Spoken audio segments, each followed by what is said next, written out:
100 years ago, they came here, to one of the poorest, most isolated valleys they could find. This was a group of young, single, well-educated women. Why would they pick this place and choose to live here? The answer is our story. It's one of dreams, hard work, transformation, and romance. A story of a renaissance that happened in an unlikely place.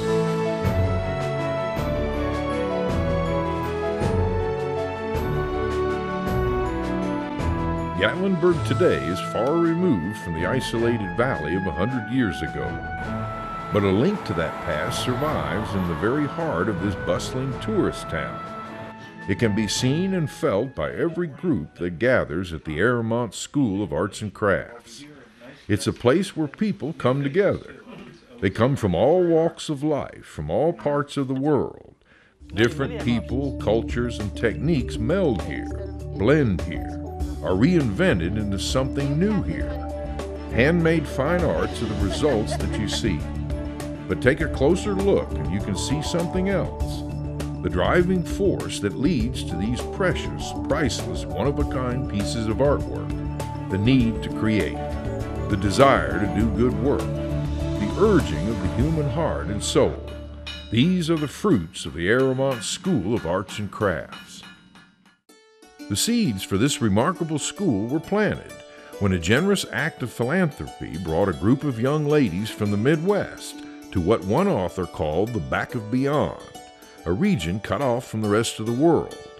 They were members of the Pi Beta Phi fraternity for women, a dedicated and determined group of women on a mission. It sounded simple enough: to help educate the mountain children in a remote and impoverished section of the southern Appalachian Mountains until the county or the state could take over. Forces began to converge in this valley like mountain streams flowing into a raging river. The lives of the people in the tiny hamlet of Gatlinburg were about to change, along with the lives of these young women. Their actions would echo for generations throughout these mountains and beyond.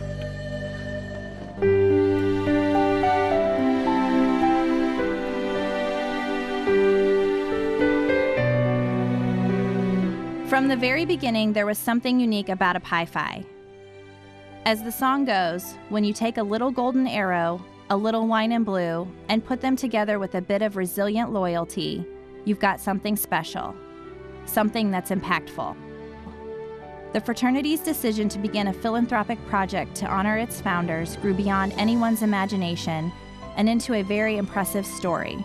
One that would eventually lead Pi-Phi to a steadfast commitment to literacy service and to the betterment of society. Yes, there's something very unique about a Pi-Phi, for she's left a legacy of literacy. Pi Beta Phi's 1910 Swarthmore Convention was one of the most important in Pi-Phi's history. The Washington, D.C. Alumni Club, led by former Grand President Emma Harper Turner, D.C. Alpha, proposed the establishment of a settlement school to honor the 50th anniversary of the fraternity and its 12 founders. The motion to found a settlement school propelled Pi-Phi to the forefront as a leader in the fraternity world. In her closing comments, Grand President May Lansfield Keller, Maryland Alpha, noted, "We have done a big thing in a short time." Pi-Phi was the first women's fraternity to create its own philanthropic project. By May 1911, the city of Gatlinburg, Tennessee was chosen because Pi-Phi felt it could truly make a difference in the lives of its residents. The living conditions in the area were rugged. Cabins were small, conditions overcrowded, and sanitary facilities primitive. The Pi Beta Phi school opened in March 1912 with 14 students and concluded 3 months later with 33. Although a Pi-Phi was sought to teach, Martha Hill, an experienced mountain teacher, was first hired.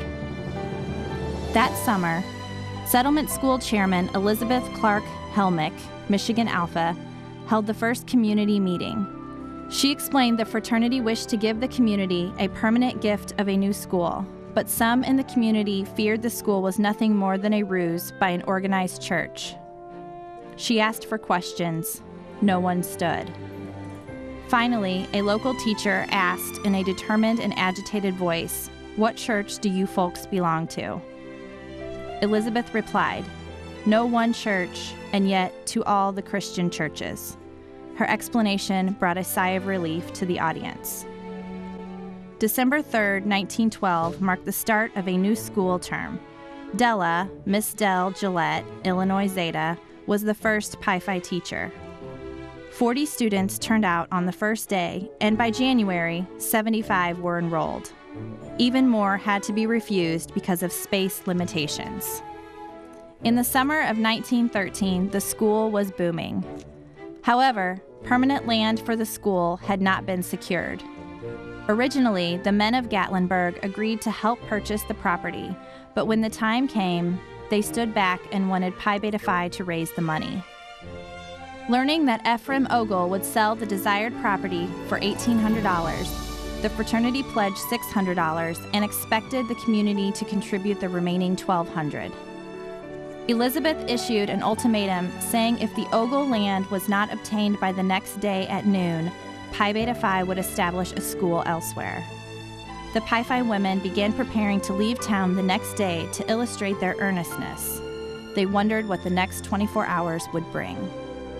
The next morning, 2 Gatlinburg men, Andy Huff and Steve Whaley, came to visit Elizabeth and gave gifts of $250 each. After the men left, Andy's wife shared with Elizabeth a dream she had the night before about the fog of ignorance enveloping the community's children. She dreamt that without the school, the future for the children of the town would be grim. The dream turned out to be the miracle needed to raise necessary funds. As the day went on, others pledged financial support, including Ephraim, who said he would rather have the school than for his land to lay unoccupied.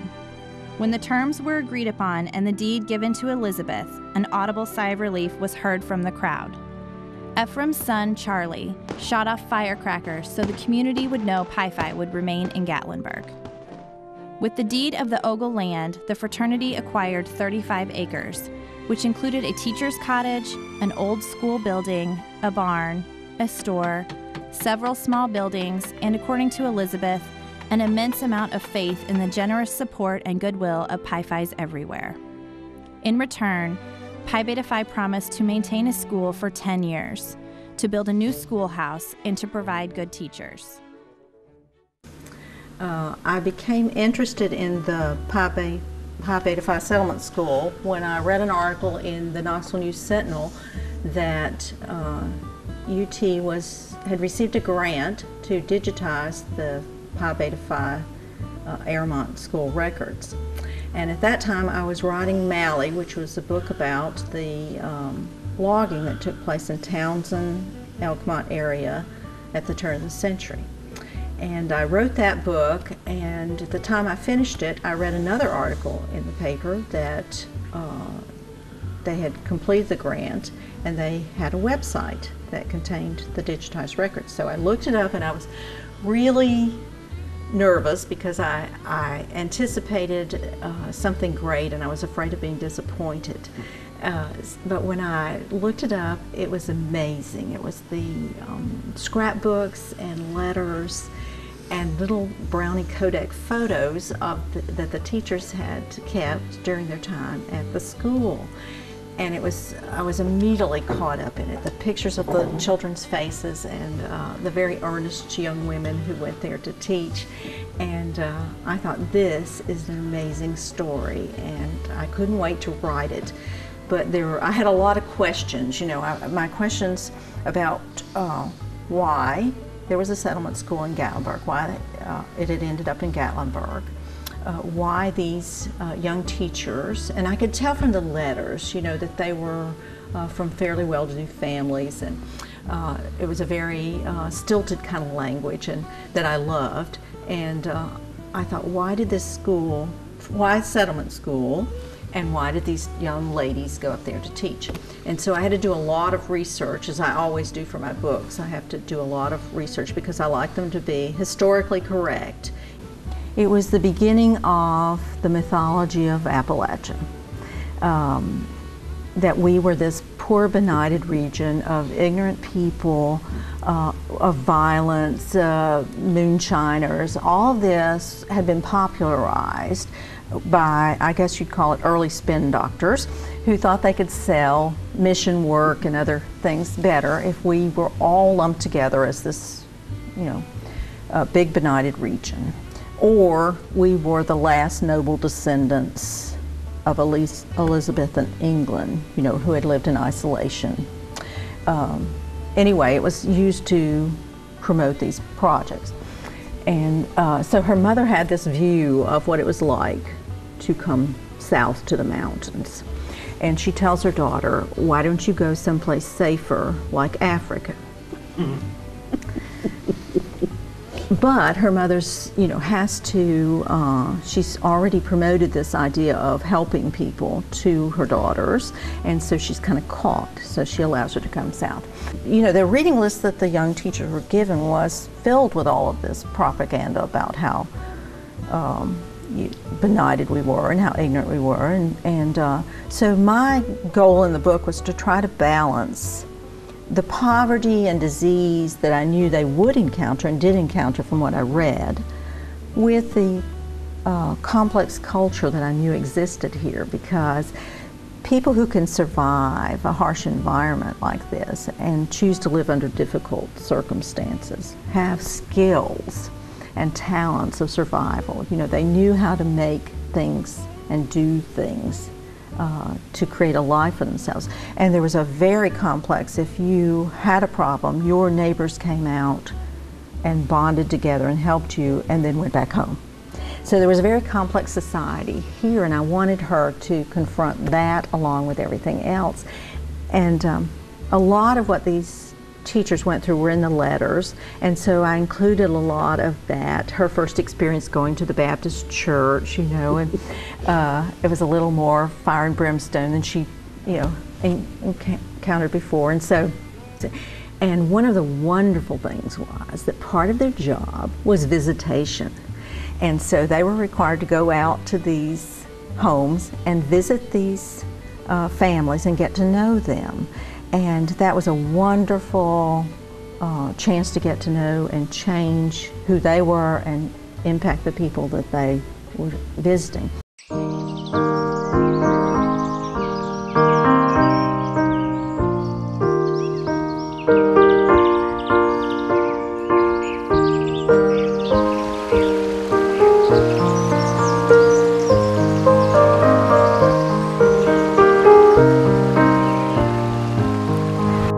Shop online at alewine-pottery.net.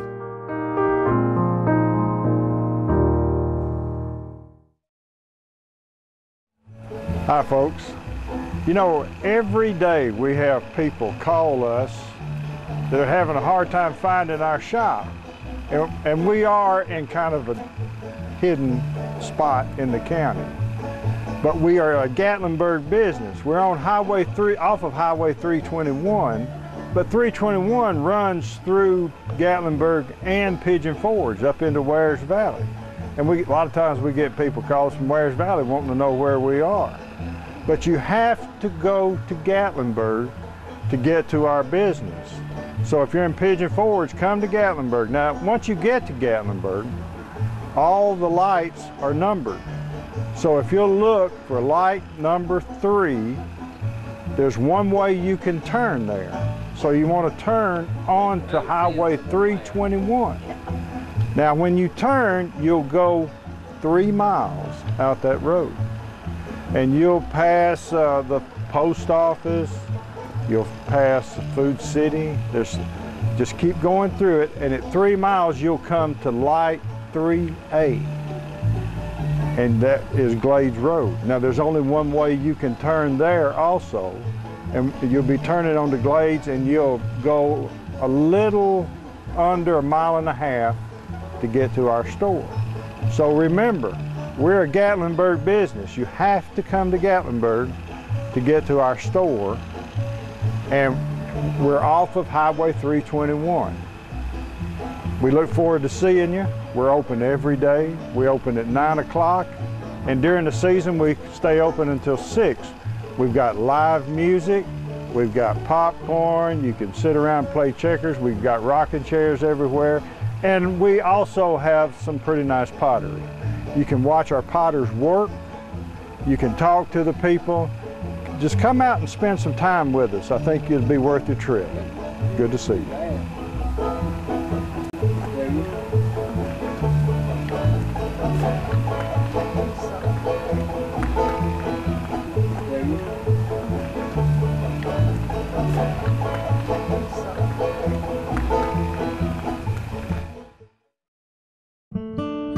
Hi folks, we're happy to tell you that we've opened a new location in Pigeon Forge.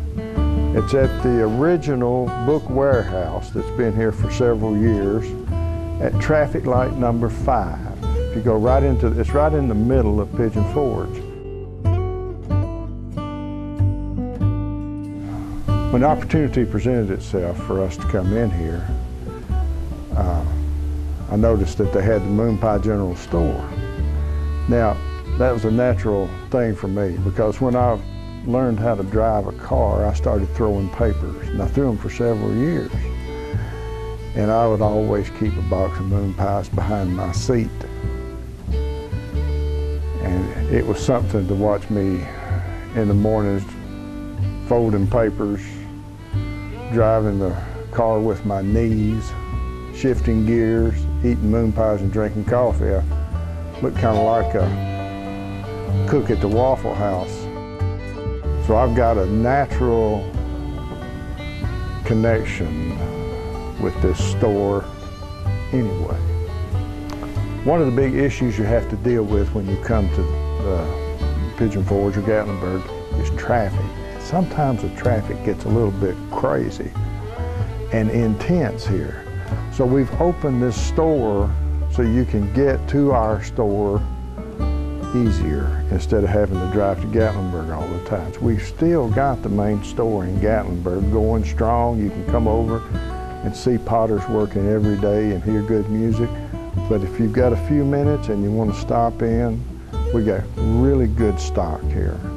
We've got a selection of everything that we make, and it is right here in the middle of Pigeon Forge.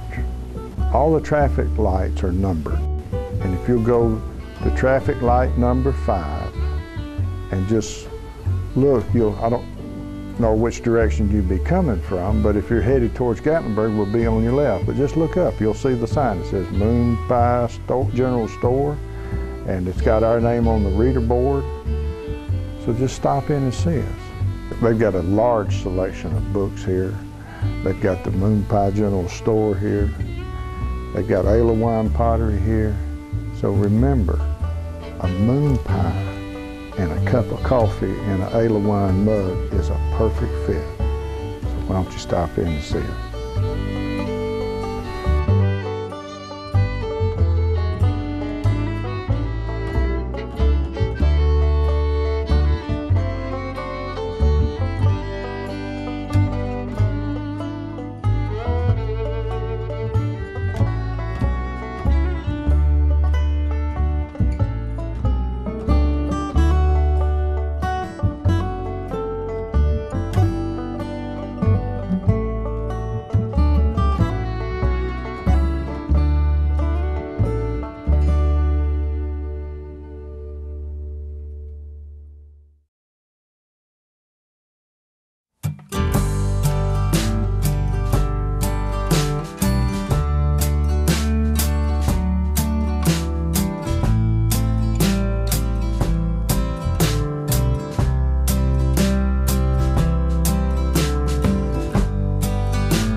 I had to become accustomed to them before I could teach, because the difference in our backgrounds made it difficult to each of us to understand the other. For instance, what kind of troubles did you have? Or with their English mostly, with speaking English. Not that, I mean, I thought it was beautiful language that they spoke, but I didn't always comprehend what they were trying to tell me till I learned. But we had a wonderful association with each other. How many children were in your classrooms? Oh, let's see, maybe 20, maybe. Were they overnight students or both? Some of them stayed in the dormitory at Pi-Phi, and some were local, boys and girls. Were their parents? Did you get along with their parents? Yes, that we were required to go visit in their homes every night after school. We had to. It was, like social service. We had to do that to become acquainted with the parents as well as the children. Well, but it was just a wonderful experience, really and truly. Not only teaching the children, but the good times I had with the staff and with the mountains and hiking and riding the horseback to the homes. And they all stood out. And then I loved the aircraft shop. I thought it had always been there. I didn't know it was just 1 year old till later. After I'd married, I found out they'd just been there a year, and I spent all my money buying things in the aircraft shop. I didn't have much left when I got home. Of course, $50 doesn't go very far, but of course it went farther then. But I remember all of that in the barn, and the boys and the girls in the dormitory, and I coached the girls' basketball team, and we'd go out to play other schools, and most of them had their courts outdoors. Sometimes I'd have to be the referee, too, at the games. But I often think about how we used to, go to school there, and I really enjoyed it. But you went in the white school building, and then the white school building, and Marion Folsom was my teacher. She's a Pi-Phi. See, all of our teachers there then were Pi-Phis, but we had some good teachers. Did Jack Huck's wife ever teach you? No, she didn't teach me, but I knew her. But let's see, what was her name? Pauline, wasn't it? Pauline. Yeah. But Henrietta taught you and was your coach. What? Henrietta. Oh yeah, Henrietta. Yeah, she's the sweetest person.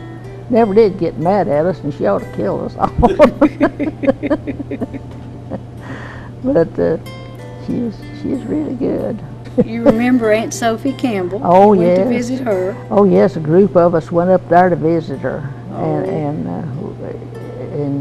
we really enjoyed it. Of course, she smoked a pipe, and it was real. Of course, we were just kids, and it was real fun to us to go up there and walk up the mountain. Pi-Phi was important, and you were here when they came. What was it like? Oh, it was great, because we had teachers that were cultured, came here with money in their pockets. They were fine teachers and came from all areas of the United States. Oh yeah, they could tell you about the places. And they were just super, really. And we had all those advantages given to us so early. Well, before the school opened, did you have any education at all? Oh, well, I was only... I know you were very young when the school opened. I was only 4 years old when I was sitting on that bridge, and they had to have me to make up the enrollment so that we could... Oh, is that right? So that we could have a school. Okay, this is the first... The third one's me. ...class at Pi Beta Phi. The original group, 1912. Now, I've been told that you were the first person to go through Pi Beta Phi from beginning to end, starting from kindergarten or whatever they called it. True. To graduate, all the way through. True. And of course you came back later as Pi-Phi yourself. True. And they also taught you that there were other things than farming. They taught crafts. They bought the hand-woven baskets from the native ladies, Yeah. and the hand weaving, and shipped it out to other pi-phis. And that they found the pi-phis learned that there were many gifted, talented people. But I kind of wonder if we would be known as much for our handcrafts today as we are if the Pi-Phi people hadn't. I doubt it. Hadn't talked them into it. Did you ever teach at Arrowmere? No, I never did. Okay, but you were on the original faculty at the Pi Beta Phi Elementary School, the new one. No, not elementary. Secondary. Oh, secondary, that's right. I keep forgetting that Pi Beta Phi went all the way when it was first built. And you were a member of the faculty of that school. True. When I went to school, all this in here was playground. There was an old schoolhouse set up here. It's tore down and gone. Later, they built a new one over here, which was called the high school. I had 2 years of high school. And I went through from the 4th grade. When I come down, I was really in the 4th grade. I stayed at the dormitory. Otherwise, I couldn't walk from where I lived here, but I stayed there until I went through the 8th grade. Then they give us a little break, a year, 6 months anyway, a break in between that, and school again. The next time I started back, I started in the first year of well, the 11th. No, not 10th.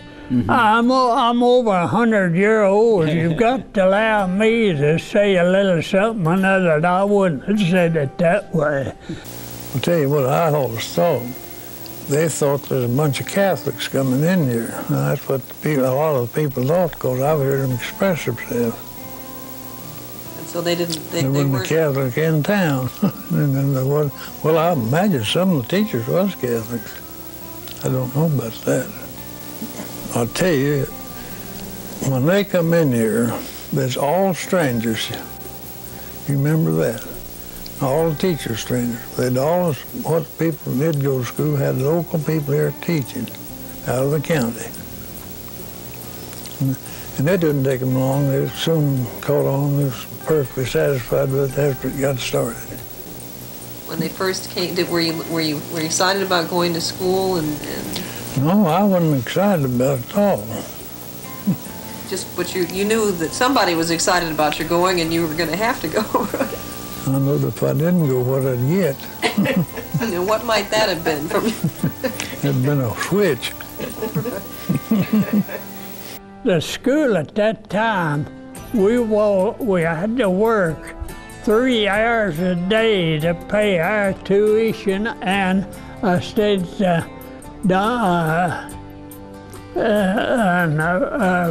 well, everything. That paid me up well. They put me in as custodian, or else I got the custodian job.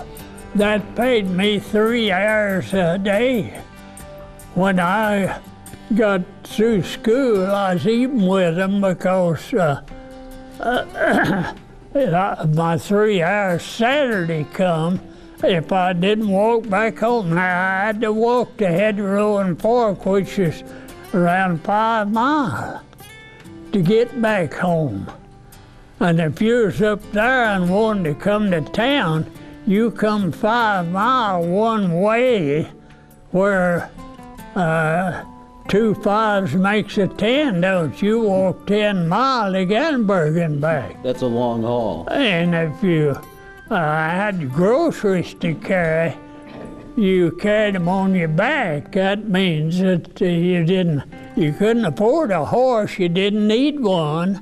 Horses made back then to plow the ground for the people. They couldn't get the tractor. Wasn't no tractor to start with, but you couldn't get the tractors on these old steep mountains. Some of them so steep, I told them I had to hold with one hand and hold with the other.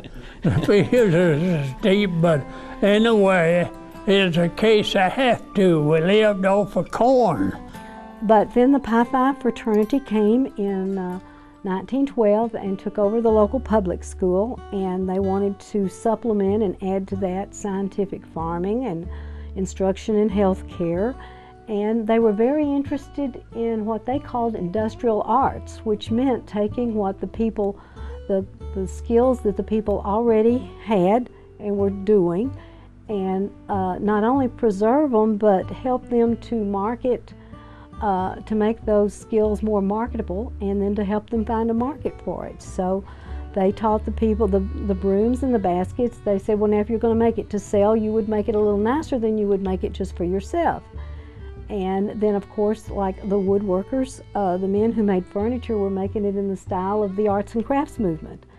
And that was out of fashion at that time, so they taught them to make colonial reproductions because that's what would sell. That's what was in style then, and that's what would sell. So they taught the men how to use a lathe and how to make a saleable product. Hi folks, we're happy to tell you that we've opened a new location in Pigeon Forge. It's at the original book warehouse that's been here for several years at traffic light number 5. If you go right into, it's right in the middle of Pigeon Forge. When the opportunity presented itself for us to come in here, I noticed that they had the Moon Pie General Store. Now, that was a natural thing for me because when I learned how to drive a car, I started throwing papers, and I threw them for several years. And I would always keep a box of moon pies behind my seat. And it was something to watch me in the mornings folding papers, driving the car with my knees, shifting gears, eating moon pies and drinking coffee. I looked kind of like a cook at the Waffle House. So I've got a natural connection with this store anyway. One of the big issues you have to deal with when you come to Pigeon Forge or Gatlinburg is traffic. Sometimes the traffic gets a little bit crazy and intense here. So we've opened this store so you can get to our store easier instead of having to drive to Gatlinburg all the time. So we've still got the main store in Gatlinburg going strong. You can come over and see potters working every day and hear good music. But if you've got a few minutes and you want to stop in, we got really good stock here. We've got a selection of everything that we make, and it is right here in the middle of Pigeon Forge. All the traffic lights are numbered, and if you'll go to traffic light number 5 and just look, I don't know which direction you'd be coming from, but if you're headed towards Gatlinburg, we'll be on your left. But just look up, you'll see the sign that says Moon Pie General Store, and it's got our name on the reader board. So just stop in and see us. They've got a large selection of books here. They've got the Moon Pie General Store here. They've got alewine pottery here. So remember, a moon pie and a cup of coffee in an alewine mug is a perfect fit. So why don't you stop in and see us?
My name is Robert Alewine. I own Alewine Pottery, and I hope you can come by and see us. I've been potting for 32 years. If you like it, I made it, and if you don't like it, my wife made it. We try to make pottery that will make people think about the mountains. We try to get color in our pots that you can see in nature. The directions to Alewine Pottery are very simple.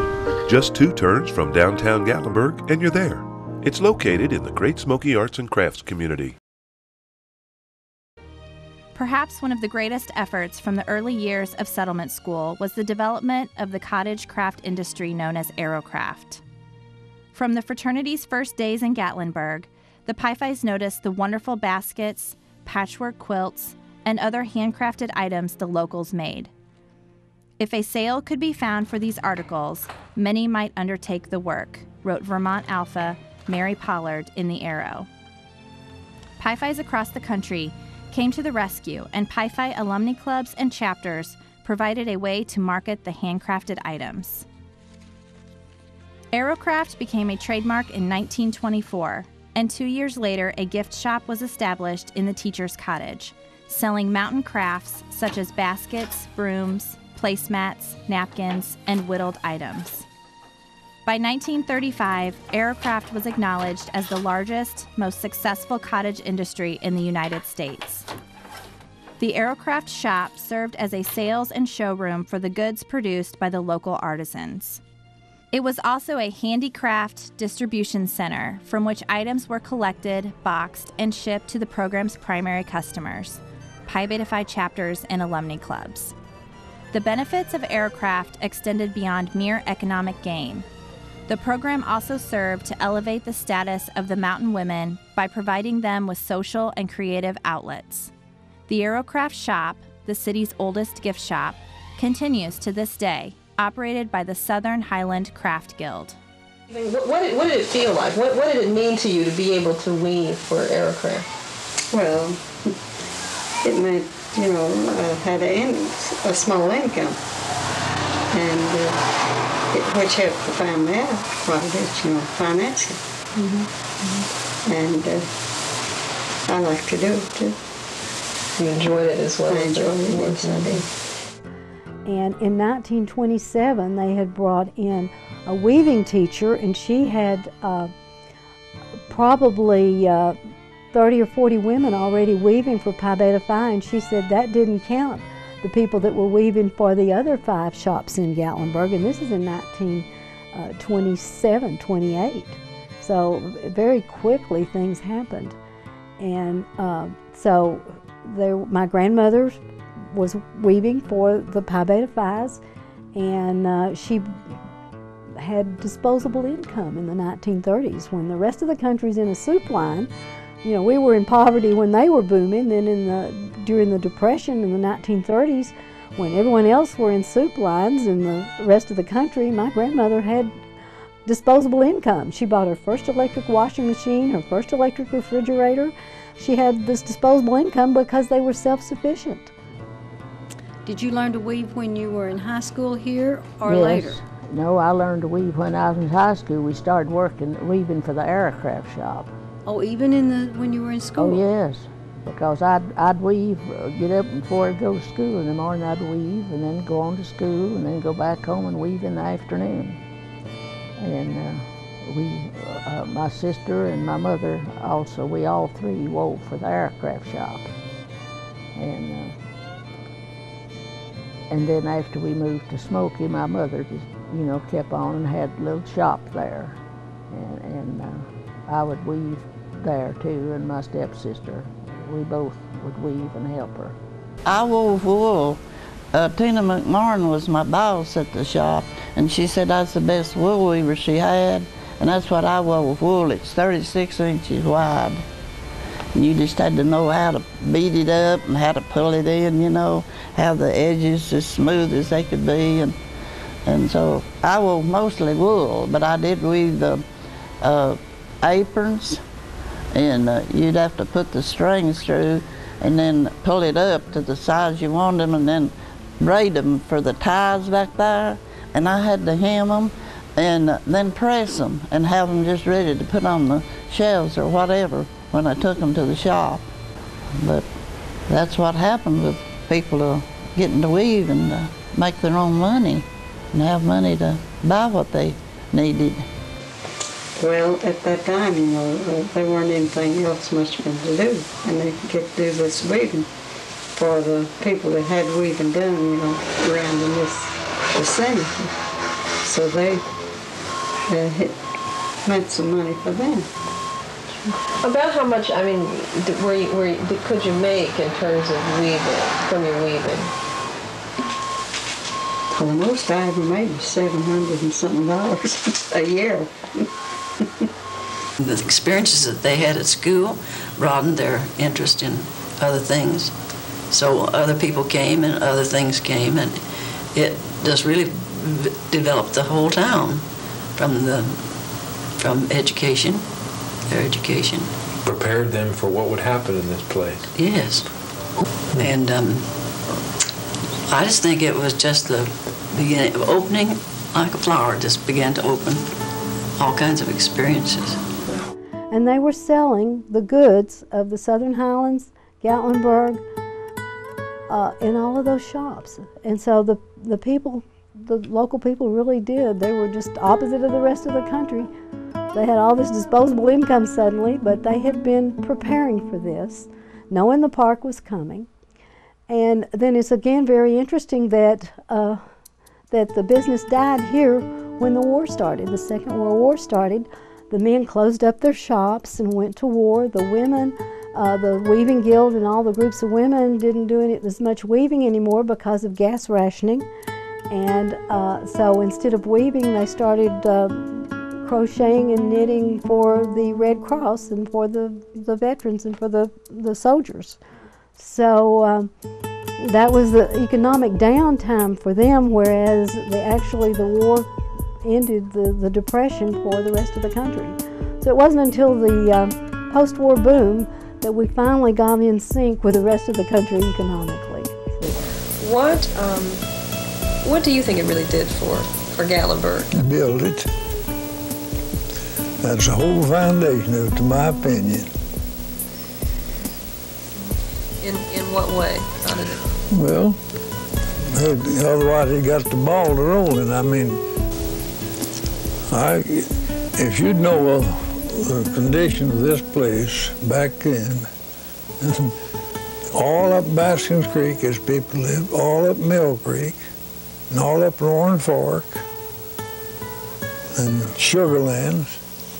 Some of them lived fairly good out, and some of them just about lived outdoors, you know, the truth about it. Little boxed houses, and you can go up to some of the houses, the door would be standing wide open. Most of the houses had a door here and one over here, standing open in the wintertime. So do you think the school really helped people to it didn't. It sure did. And it wasn't many years till people went took to it. You'd be surprised. Charlie Old's dad told me one time that he cashed all the checks that the school gave them for the weaving and stuff they'd sell them in their shops. And then what they shipped out of here.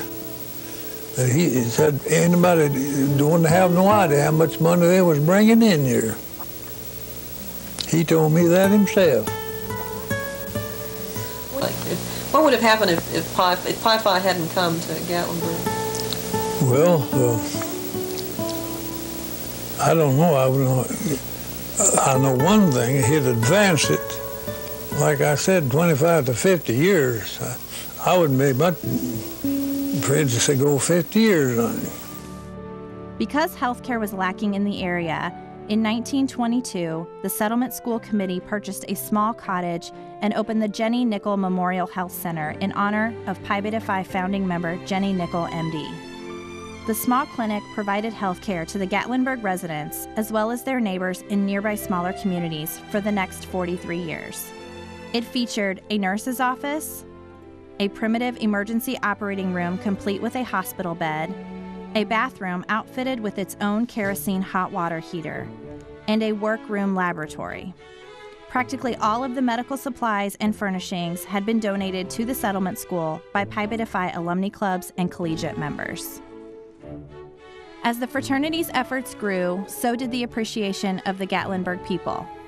One said, "I have often told the tourists that Pi Beta Phi School did more for the mountain people than good roads or the Smoky Mountain National Park, for the school prepared us to cope with the outside world."